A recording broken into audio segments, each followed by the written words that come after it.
Si può riuscire a fare musica per cinema usando la fisica quantistica? Oggi vi porto a Sochco, in Corea, per capire come la compositrice francese Delphine Molossena è riuscita a farlo.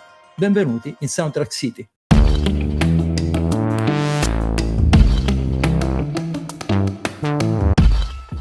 Say what? Salve a tutti e benvenuti a questa nuova puntata di Soundtrack City. Oggi parliamo di un film franco-coreano che consiglio a tutti di andare a vedere, lo trovate su My Movies, e trattasi della opera prima del regista franco-nipponico Koya Kamura, ed è interessantissimo per tantissimi aspetti. Prima di tutto dico agli amici a cui piace il film action adrenalinico che può tranquillamente evitare di vedere questo magazine, perché qui si parla di tutt'altro. Quello che abbiamo di fronte è un film proprio basato su silenzi, chiaroscuri, momenti molto intimi, delicati, ecco, esattamente, quindi tutto il contrario di quello che in questo momento va molto a Hollywood e in generale nella serialità televisiva. Inverno in Corea è un film affascinante per vari motivi. Primo, il regista Koya Kamura, franco-giapponese, e già anche lì noi vediamo di nuovo il connubio tra due culture, quella francese e quella orientale, che da sempre dialogano tra di loro dal punto di vista estetico.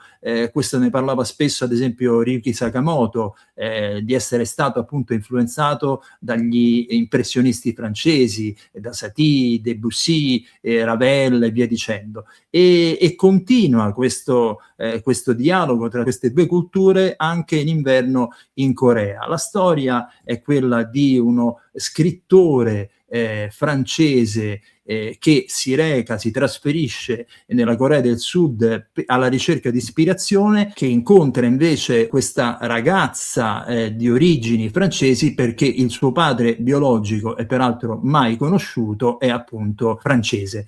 La loro storia è una storia che non decolla mai, un rapporto che rimane sempre inespresso, perché da una parte c'è la paura di perdere, anche questa volta quella che sembra essere un'amicizia, e dall'altra invece c'è il carattere di questo personaggio, il disegnatore, piuttosto orso, piuttosto scontroso, diciamo così. E la musica, e qui andiamo su un capitolo secondo me forse quello più interessante di tutto il film. Come vai a descrivere dal punto di vista musicale questo rapporto fatto da sottintesi, da frasi inespresse, da sentimenti inespressi? Ecco, ci riesce benissimo Delphine Molossena, che è una compositrice francese, noi diremmo giovane, ma in realtà a 40 anni sei anche abbastanza formata da tutti i punti di vista, e lei lo è particolarmente. Vi voglio leggere qualche dato fondamentale della sua formazione. Allora, stiamo parlando appunto di una dei talenti emergenti, che è già stata in qualche modo segnalata alla Berlinale del 2021, che ha gareggiato per il premio Michel Legrand, che in Francia insomma è un po' come da noi Ennio Morricone, quindi una figura di assoluto rilievo.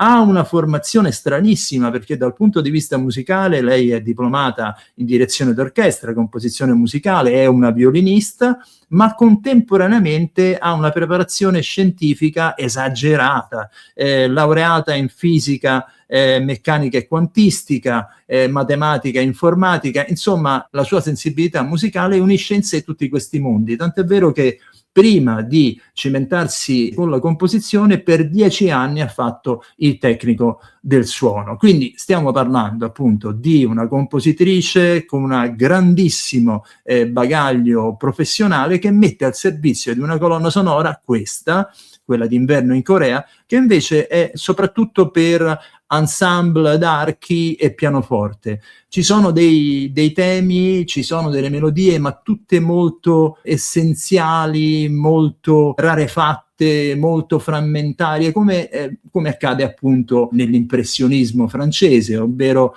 difficilmente trovate dei temi incisivi. Quello che conta è il mondo che c'è attorno, l'interesse soprattutto per gli impasti timbrici e per la definizione di quello che io chiamo di un mood, anche se noi sappiamo perfettamente che Debussy non fu solo un grandissimo compositore, ma fu quello che tirò fuori appunto la scala sei tonali, la musica orientale, e forse anche quello è il vero ponte che c'è stato tra queste due culture.